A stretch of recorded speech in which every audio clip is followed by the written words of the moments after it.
want to tell 3 stories this morning, a personal story and then 2 Jesus stories, and try my best to tie them together. When I was 6 years old, I was living in a car with my biological mother, Tony, up in Seward, Alaska, a tiny little port town, sometime in the fall, late fall. It was cold. Our car was our source of home, transportation, heat, shelter. And my mom had made a mistake in the way that she cared for the car, and so the car had stopped working. We had all of our belongings in there. It's where we lived, it's where we slept, it's where the heat came from, and the car stopped working. And I don't know how. I was 6 at the time. I have some memories, some distinct, some less distinct. But somehow a family had come up to our car and sort of asked what was going on, how we were doing, and Tony, my biological mom, explained what had happened. And so this family invited us into their home. And we stayed there at least one night, maybe 2. I remember that there was a baby younger than me, very, very small, with this big, bushy head of hair that I would just brush and brush and brush as my mom talked to this family that took us in, gave us a meal, gave us a place to stay for the night. Now, my story goes on from there. I'll eventually be put into foster care in Alaska, live with an aunt and uncle, be adopted. But there were that day or 2, these liminal moments, these in-between moments where the car had died, there was no more heat, and a family whose name I will never know this side of heaven took us in and provided care for us. So that's story number 1. Story number 2 comes from the Gospel of Luke, chapter 22. We're talking about the last week of Jesus' life, and I'll tell you why in a little bit. But the last week of Jesus' life, we read this in Luke 22, starting in verse 7. Then the day of unleavened bread came. It's Passover time. It's the time that the Passover lamb had to be sacrificed. And so Jesus sends Peter and John, 2 of his disciples, ahead of him and says, "Go, prepare for us to eat the Passover meal." Which I love, just interjecting here for a moment, I love that Jesus is subversive to the very end, because it was typically the ladies' job to do all of the preparation for the holiday, for all the festivities that were going to happen at Passover. And Jesus has female disciples. There was a gang of women who followed him around, financially provided for him, would be the only ones who would follow Jesus to the cross. But Jesus doesn't turn to the women and say, "Go prepare the meal." He turns to Peter and John and says, "Go get ready." Maybe that's applicable for you today. I don't know, but there's a word for you. So Jesus says, "Peter and John, go get ready for the Passover meal." And Peter and John are like, "Jesus, you are famously homeless. You have no place to lay your head. We don't have any property. We're not real estate moguls. Where do you want us to prepare for it?" And Jesus says, "When you enter the city..."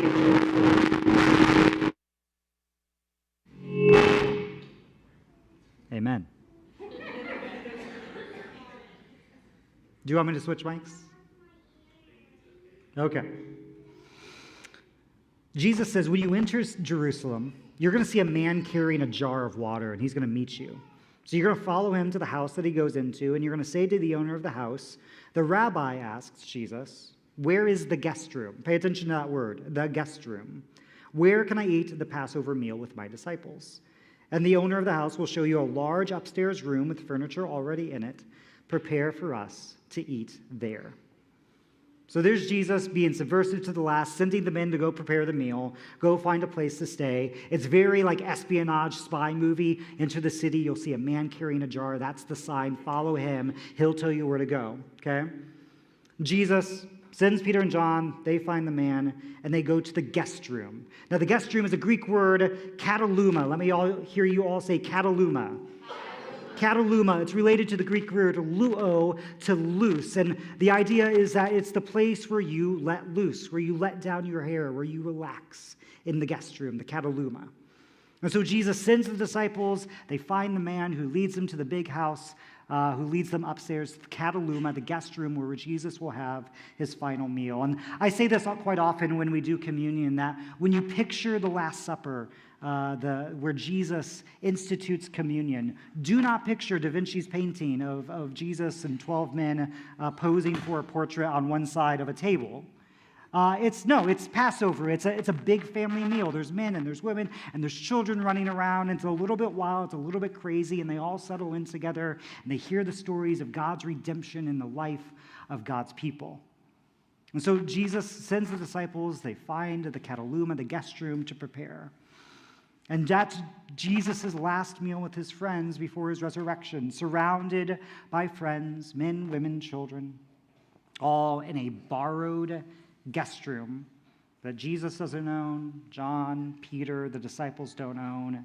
Just some connection that Jesus made along the way during his life and ministry, during his 30-some-odd years on planet Earth, some friends who he knew who lent them a guest room to stay.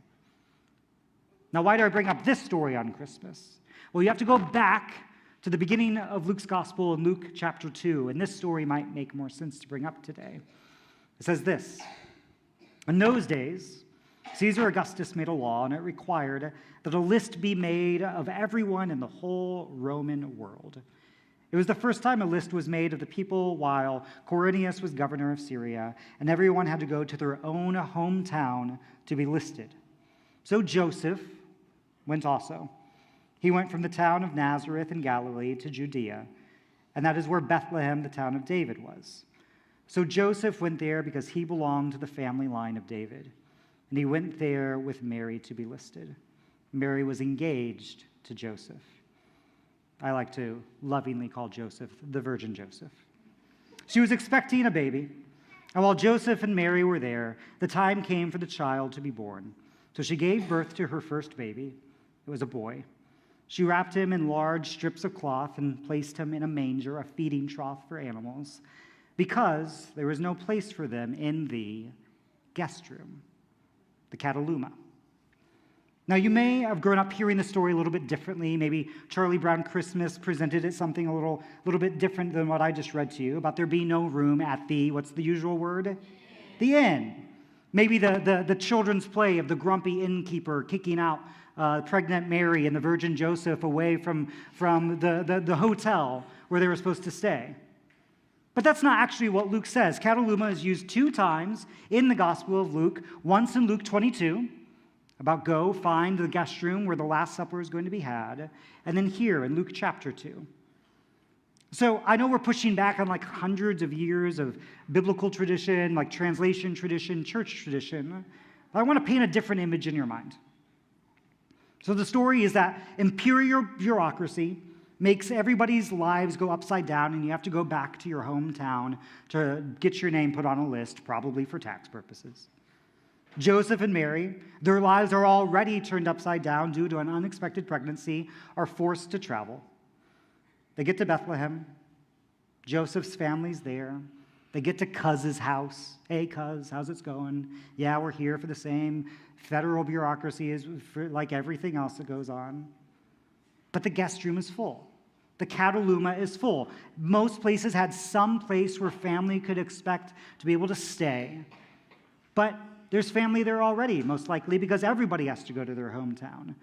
So the guest room is full. But the family doesn't kick them out. The family says, it's okay. Come on in anyway. We'll make room.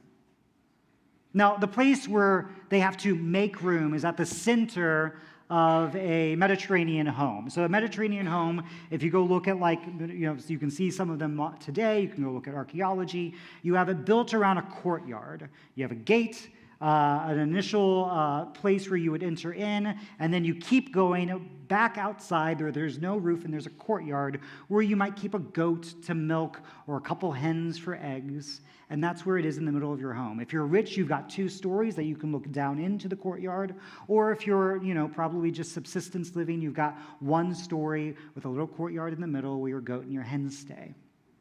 So the family sees Joseph and a very pregnant Mary, and says, yes, we know about the census, we know about the list making that the empire is making us do. We already have family here, but please come on in. We will make room for you.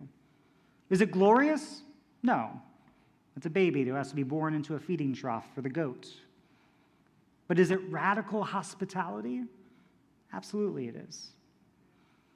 This month, we've been asking and attempting to answer the question, how does a weary world rejoice? From that hymn, O Holy Night, a weary world rejoices. It admits our weariness, and yet there's something joyful in the air. We've talked about singing songs of hope together. We've talked about finding joy in community. We talked about naming our weariness, not ignoring it, not pushing it, shoving it down. And so today's final Advent sermon, how does a weary world rejoice? We make room. We make room for our weariness and for our rejoicing. We make room for our grief and for our gladness. We make room in the large guest rooms provided to Jesus at the end of his life, surrounded by family and friends, even one friend that will deny and one friend that will betray, and another friend who knows that death is near. We make room for the stranger, for a son and a mom whose car is broken down. We make room for the people that we knew were coming, and yet we had lots of people come, and so we're shoving things aside to make sure that they have a place to stay. We make room for the grief of what we thought Christmas would be like and what it actually is. For the Christmases that we remember with such fondness and the Christmases that we have now. We make room by shunning frantic busyness. We make room by betraying our culture's gluttony of being too full for anyone else or any other emotion but exhaustion. Sometimes making room means we cast everything overboard except what is essential. Sometimes making room, it means standing room only, awkwardly leaning against the wall with a plate and a cup full of wine because every table is full. Sometimes making room means that we need to cast every belief aside, except the one that really matters. Yes, Jesus loves me. Sometimes making room means embracing the friend who hurt you and wants to make amends. And sometimes making room means saying farewell to those who want to keep hurting you. Making room, it takes wisdom and conversation. It takes an attempt and a failure, messiness and serendipitous accidental beauty. Making room means giving up perfection. It means it's better to have a Messiah born into a manger than out in the street. When we don't make room, we risk too much. We risk cauterizing those still fresh part of ourselves that are able to experience joy.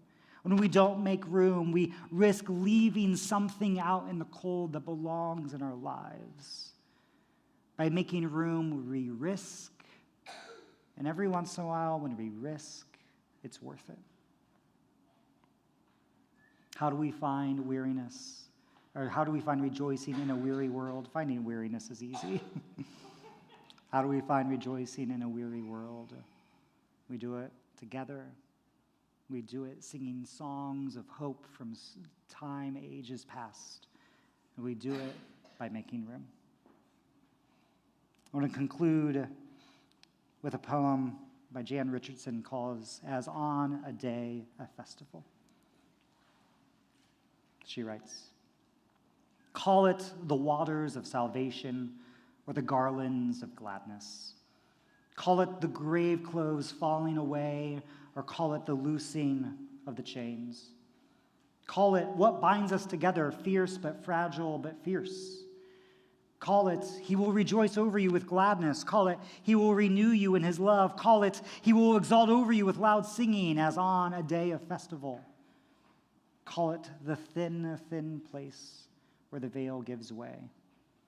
Or call it this, the path we make when we go deep and deeper still into the dark and look behind to see the way has been lit by our rejoicing.